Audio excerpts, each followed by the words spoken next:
Ya, halo pemirsa, langsung dari studio IDX Channel Jakarta, saya Prasetyo Wibowo kembali hadir dalam program Market Review akan mengupas isu-isu penggerak ekonomi Indonesia. Dan kali ini masih berbincang terkait dengan rafaksi minyak goreng, di mana pemerintah sudah menjanjikan akan membayar, apakah ini akan terrealisasi atau tidak. Langsung saja kita mulai Market Review selengkapnya.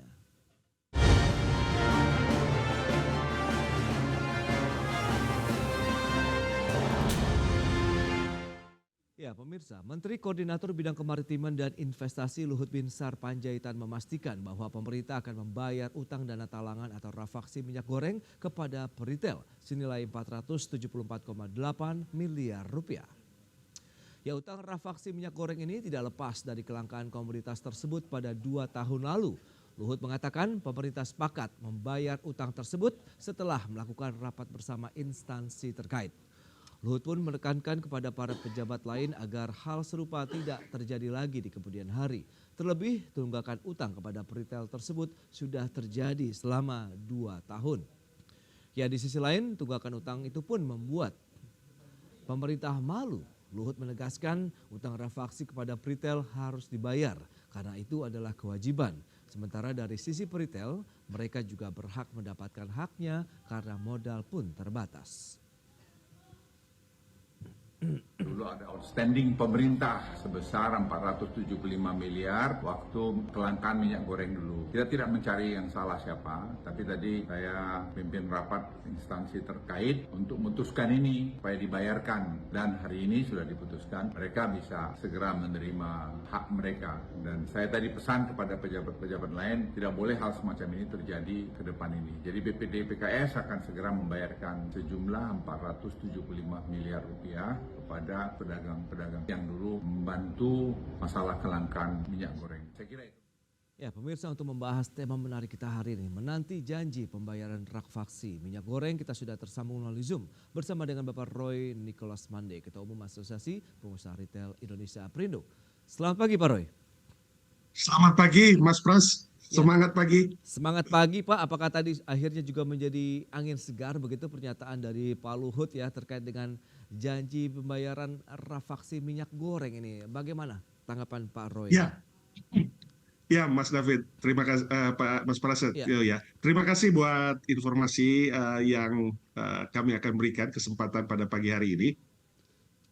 Jadi kami tentunya sangat surprise, sangat juga mengapresiasi setingginya kepada yang terhormat Bapak Menko Marifest, Bapak Luhut yang sudah memberikan arahan ya tepat sekali kira-kira 1 minggu yang lalu arahannya hari Senin minggu lalu untuk pemerintah dalam hal ini yang diwakili oleh Kementerian Perdagangan dapat segera merealisasikan proses dari penyelesaian pembayaran rafaksi.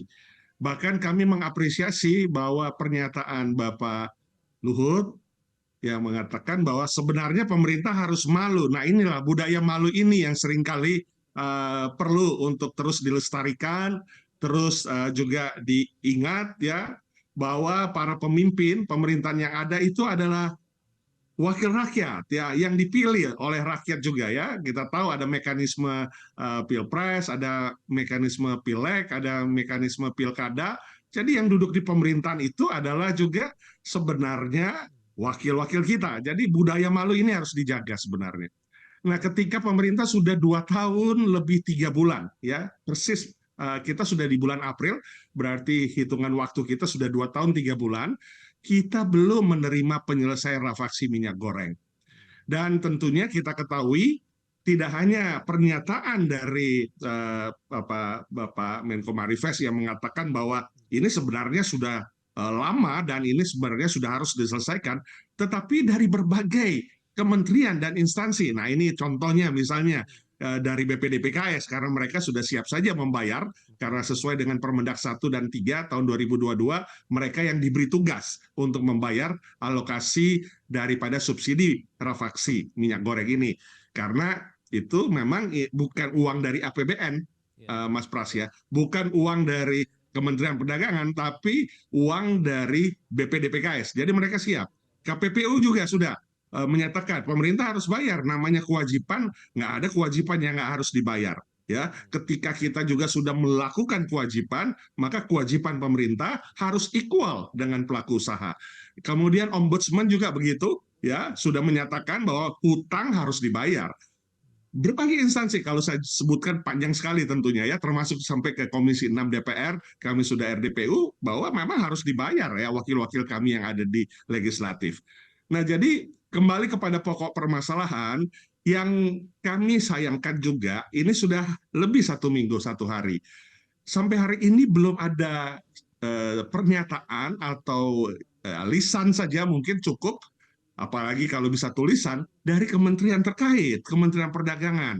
Sampai hari ini sudah 1 minggu lebih, kami tidak diberikan info mengenai bagaimana rencana daripada pembayaran atau penyelesaian rafaksi ini. Padahal kita tahu ini sudah menjadi komando ya, menjadi pernyataan dari Bapak Menko Marifest.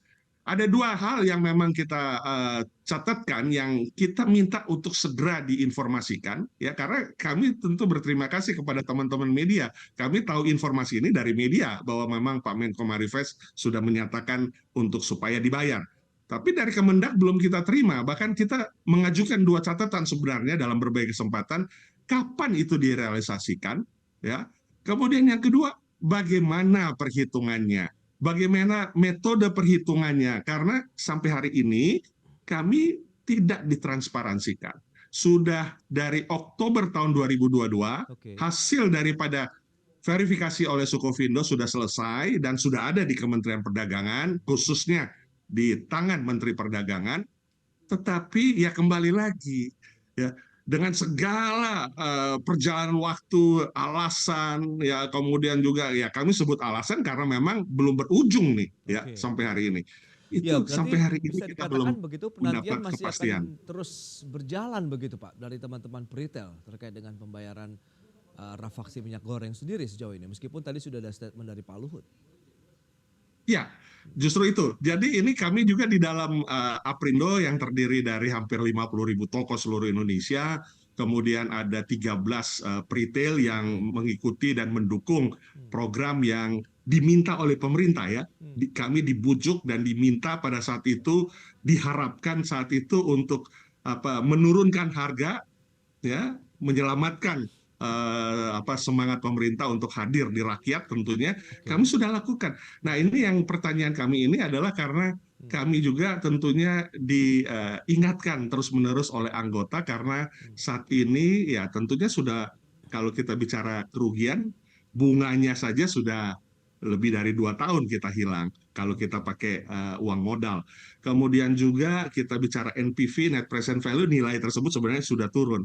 Bahkan digadang-gadang, nah ini yang kami prihatin, bahwa nilai yang kami sudah serah terimakan itu ternyata ini kami dapat informasi dari media, justru hanya 40% yang akan dibayarkan. Oh, ada penyusutan di sana. Nah, ini juga menjadi keprihatinan daripada anggota. Oke. Nah, penyusutannya dari mana Pak hitung-hitungannya? Kalau memang pembayaran awal kan 478,8 miliar begitu. Kemudian kenapa sampai ada angka 40%? Ya, jadi 474 miliar itu Mas Pras, bahwa itu terdiri dari hak daripada kami peritel dan hak dari produsen menurut informasi yang kami dengar, kami lihat di media. Karena kami belum pernah dipanggil untuk berbicara atau untuk mendiskusikan mengenai nilai berapa yang akan dibayar dan bagaimana metode sehingga nilai tersebut itulah yang akan dibayar. Nah, angka 474 itu jadi itu terdiri dari yang kami dengar tentunya itu sekitar dari tagihan kami 344 miliar yang dibayar hanya sekitar 174 miliar. Tagihan peritel 344 yang akan dibayar 174. Kemudian sisanya jadi 474 dikurangin 174, 300-an itu miliar untuk produsen, karena produsen juga mensubsidi harga minyak goreng untuk pasar rakyat, pasar tradisional yang notabene mereka tidak memiliki NPWP, PKP sehingga mereka nggak bisa mengajukan langsung proses buat subsidi rafaksi. Kalau kami kan korporasi, jadi kita bisa langsung juga untuk memprosesnya karena kita punya NPWP dan PKP. Nah, ini susut dari nilai sekitar hampir 850 miliar. Jadi total sebenarnya antara retail 344 dengan produsen itu totalnya sebenarnya 850 miliar. Tetapi susut menjadi 474 setelah dihitung oleh verifikator atau Sukovindo. Menurut mereka, nah ini juga tentunya kita inginkan supaya keterbukaan, transparansi. Menurut mereka ada dokumen yang kurang. Nah kalau dokumen kurang kan sederhana ya Mas Pras, kita support saja, kita berikan saja apa dokumen yang kurang. Kemudian ada yang salah perhitungan, ya jelaskan saja, transparansikan saja. Jangan seolah-olah sepertinya kami harus menerima dan tidak ada ya harapan kami untuk menanyakan. Ya ini yang tentunya masih kita ingin dengarkan dan dapatkan info. Nah itu dia strateginya setelah 1 minggu 1 hari yang seperti Anda katakan Pak Roy. Nextnya apa nih? Tahan dulu jawabannya, kita akan jeda sebentar ya. Dan pemirsa, kami akan segera kembali usai pariwara berikut ini.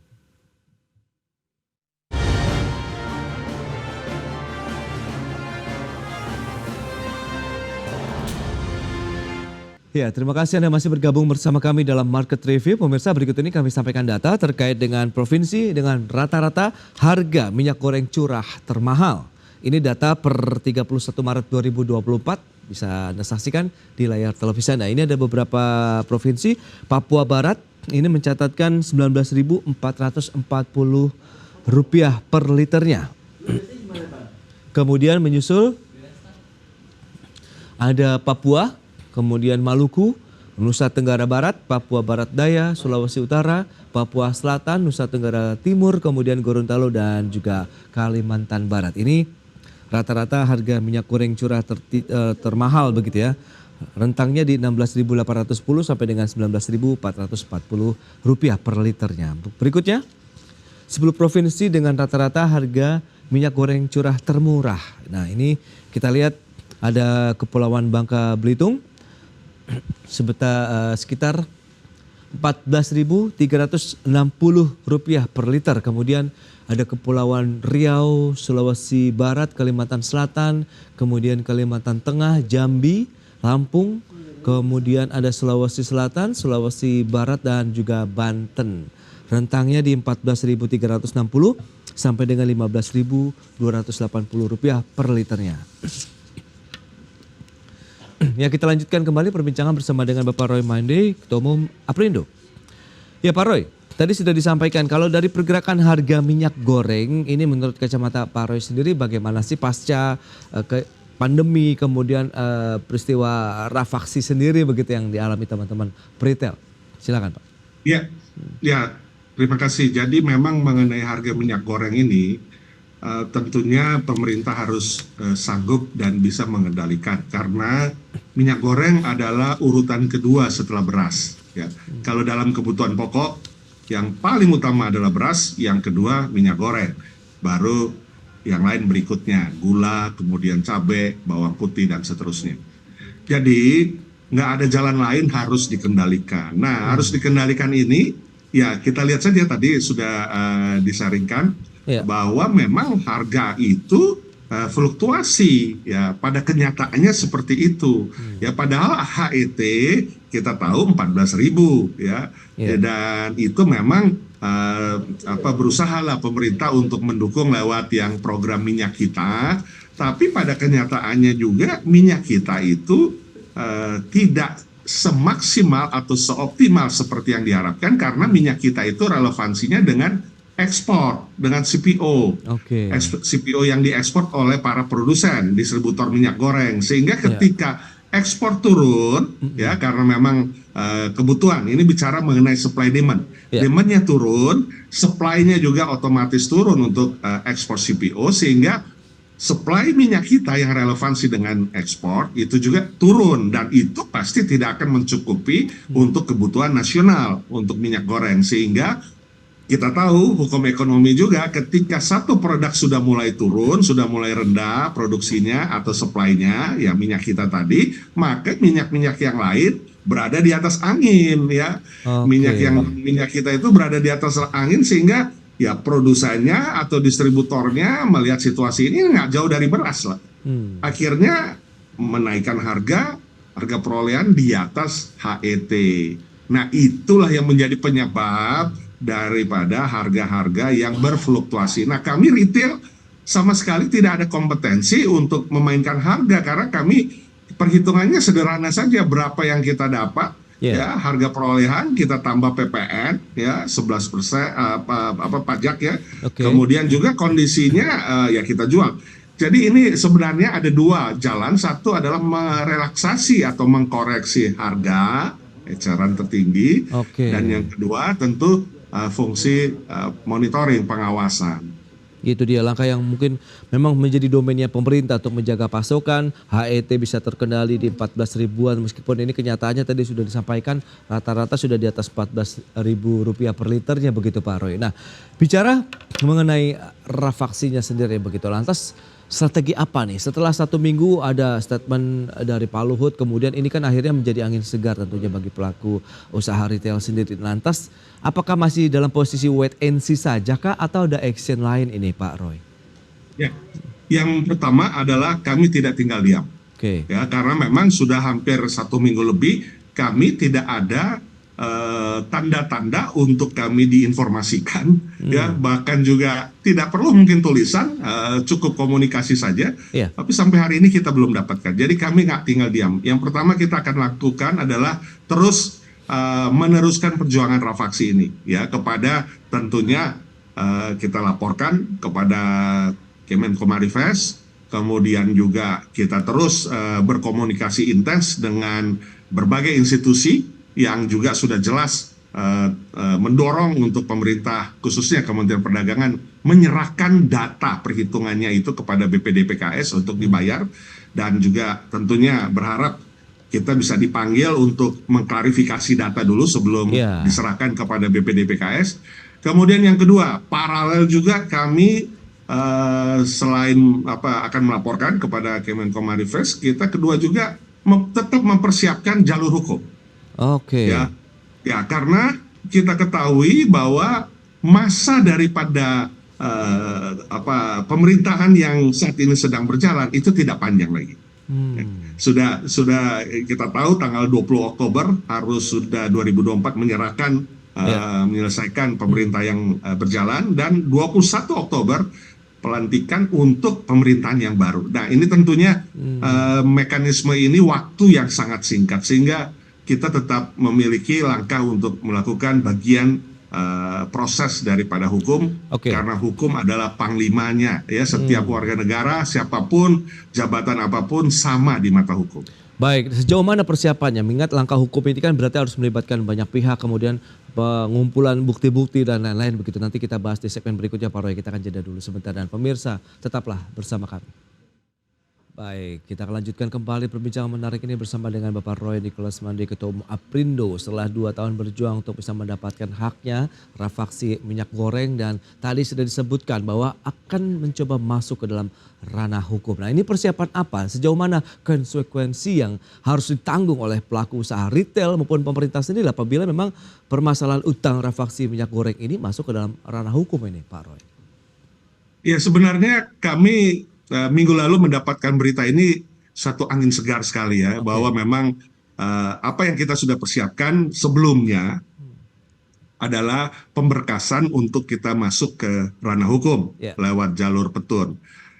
Dan ketika minggu lalu tentu ini satu kesegaran ya informasi ini, walaupun kita belum dapat tertulis atau dapat lisan untuk bagaimana melanjutkan prosesnya dari Kementerian Perdagangan, kementerian terkait. Namun setelah melihat memang belum ada, ya tentu kita nggak tinggal diam. Seperti tadi saya katakan bahwa sekarang memang kita masuk di dalam juga planning pemberkasan. Karena kan memang prosesnya itu perlu selain data dikumpulkan, tidak hanya dari retail tapi dari produsen juga. Kemudian juga ada mengirimkan surat keberatan kepada petun, kemudian nanti didaftarkan, kemudian nanti prosesnya bergulir. Nah, jadi untuk sampai ke situ memang ada proses. Karena menyatu padukan data sekaligus juga bagaimana supaya produsen sama-sama bersama retail, karena yang menagih nanti ke BPDPKS adalah produsen, tidak langsung kami retail. Kita menerima nanti dari produsen setelah produsen dibayarkan oleh BPDPKS. Nah, tetapi kembali lagi kita sebenarnya kalau Mas Pras tanya, dalam lubuk hati kami ya, tentu kami berharap hal itu sebenarnya bukan yang utama dan terutama, tapi bagaimana tadi kita sudah awali ya, budaya malu ini ya yang harus diangkat, karena kita negara Pancasila ya, bagaimana saling menghormati, kita menghormati pemerintah dengan melakukan kewajiban sepenuhnya. Tetapi kewajiban pemerintah ya dengan dalih bahwa wah kan ini sudah diganti peraturannya, kemudian ya ini kan dibuat oleh ya pejabat sebelumnya, kemudian sudah otomatis sudah nggak berlaku, batal dan lain sebagainya. Padahal di dalam peraturan itu ada jelas pasal yang menjelaskan bahwa segala proses yang sedang berjalan dan sedang diselesaikan, ya dalam hal ini pembayaran subsidi, tetap berlangsung hingga tuntas sesuai dengan kesepakatan. Jadi kembali lagi bahwa memang peraturannya sudah nggak ada, tetapi ada pasal yang mengatakan demikian bahwa prosesnya harus tetap diselesaikan, yang namanya kewajiban pemerintah. Nah ini yang kami sayangkan belum terjadi sampai saat ini. Oke Pak Roy, kalau kita lihat dari sisi konsekuensi investasi begitu, Anda melihat bagaimana? Apakah ini akan ada mungkin presiden yang ya tidak baik begitu terkait dengan bagaimana upaya kebijakan-kebijakan antara hubungan pemerintah dengan pelaku usaha khususnya retail begitu? Ya, ini yang kami ingatkan senantiasa. Dan kami di pelaku usaha retail sudah mengalami. Ada beberapa investor ya yang berada di kepemilikan saham, stakeholder daripada perusahaan-perusahaan retail, karena kita tahu ada hampir sekitar 32 emiten itu adalah retail ya yang terdaftar di tentunya di Bursa Efek ya sebagai emiten papan akselerasi. Nah, sudah ada beberapa yang mundur ya, mengetahui situasi dan kondisi di mana kepastian hukum yang menjadi jargon pemerintah tidak terrealisir dalam hal yang sepele kalau mungkin dibanding dengan yang besar-besar itu. Kami ini kan nilainya nggak seberapa, dan ini bukan uang pemerintah, bukan uang APBN, hanya dengan dalil bahwa prinsip kehati-hatian dan seterusnya ya, padahal tidak demikian terjadinya. Jadi itu satu. Kemudian yang kedua, itu sudah terjadi pada kami. Kemudian yang kedua, ini adalah presiden yang tidak baik bagi sektor investasi. Kita tahu bahwa investasi adalah bagian daripada kontributor di PDB kita. Konsumsi 52% PDB untuk growth of economy kita, ya kita terakhir 2023 5,05 ya, dan kita berharap kita bisa sampai 5,2, 5,3 tahun ini, dan tahun-tahun berikutnya diharapkan bisa sampai 6-7% ya, sesuai dengan semangat pemerintah yang nanti ya yang akan berlanjut. Nah, bagaimana melihat hal yang seperti ini? Presiden yang tentunya nggak baik bagi pelaku usaha maupun juga investor. Ya, investor ini kan kita tidak bicara investor domestik saja, tapi investor global. Ya. Ketika pemerintah sudah mengeluarkan peraturan, kemudian peraturannya dikatakan sudah dicabut, nggak berlaku, sehingga nggak layak dibayar, kemudian kita harus dengan alasan berbagai macam, prinsip kehati-hatian, ya yang baca, yang lihat ini bukan kami investor. Nah, bagaimana kita mau mengharapkan peningkatan investasi? Ya. Dan ini sesuatu yang real, yang konkret, ya, bukan wacana, tetapi ini kenyataannya. Nah, ini yang kita sayangkan ketika pemerintah belum memberi kepastian pembayaran dan memberikan keterbukaan, transparansi terhadap perhitungan verifikasi yang dilakukan. Baik, dan semoga itu adalah langkah terakhir yang ditempuh begitu nanti. Yang penting bagaimana upaya komunikasi begitu ya, bagaimana tadi masalah dokumen yang kurang itu bisa segera terpenuhi, karena tadi ada transparansi seperti apa sih sebenarnya kebutuhan yang kurang itu sehingga bisa dipenuhi ya dari para retail sendiri begitu. Baik, Pak Roy, terima kasih banyak atas waktu dan sharing yang sudah Anda sampaikan. Nah, semoga nanti dalam waktu dekat ini ada angin segar lagi lah yang disampaikan oleh pemerintah. Titik temu lah paling tidak begitu ya untuk jalur komunikasinya. Kami tetap optimis gitu. ya. Kami tetap optimis bahwa pemerintah, dan berterima kasih kepada Menko Marifest ya sudah menyuarakan, dan kita tetap optimis, semangat ya bahwa dapat diselesaikan dalam waktu singkat dan transparansi klarifikasi atas perhitungan dan nilai yang akan dibayarkan. Baik Pak Roy, terima kasih banyak. Selamat melanjutkan aktivitas Anda kembali. Salam sehat Pak Roy. Terima kasih, Ya. salam semangat, sehat.